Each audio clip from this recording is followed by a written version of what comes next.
Hi friends, ఈ సెలవుల్లో ఇంట్లో కూర్చొని చక్కగా ఎండ తగలకుండా క్రికెట్ ఆడాలనుకుంటే ఈ సెటప్తో చేసుకోవచ్చు. వీళ్ళు ఫీల్డర్స్ అనమాట. మేము 11 మంది ఫీల్డర్స్ని పెట్టుకున్నాం. యాక్చువల్గా 10 మంది అంటే ఇక్కడ బౌలింగ్ వేయడానికి ఎవరు ఉండరు కాబట్టి మనమే బౌలింగ్ చేసుకుంటాం. గ్రౌండ్లో ఫీల్డర్స్ సరిపోవడానికి 11. స్టెంప్స్ కింద 3 మేకులు పెట్టుకున్నాం. బ్యాట్ కింద బ్రష్ అయినా చిన్న కర్ర ముక్కలైనా వాడుతున్నాం. ఇదిగో ఈ చిన్న ప్లాస్టిక్ బాల్ ఏమో బాలు. ఇవి ప్యాక్ ముక్కలతో తయారు చేసినవి.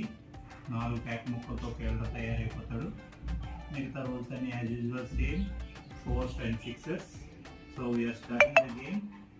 Here comes the first ball. Out. A ball fielder లోకి వెళ్తే out. So they lost their wicket, first wicket. So now comes the second ball. 4 runs. Ball. So they lost the wicket.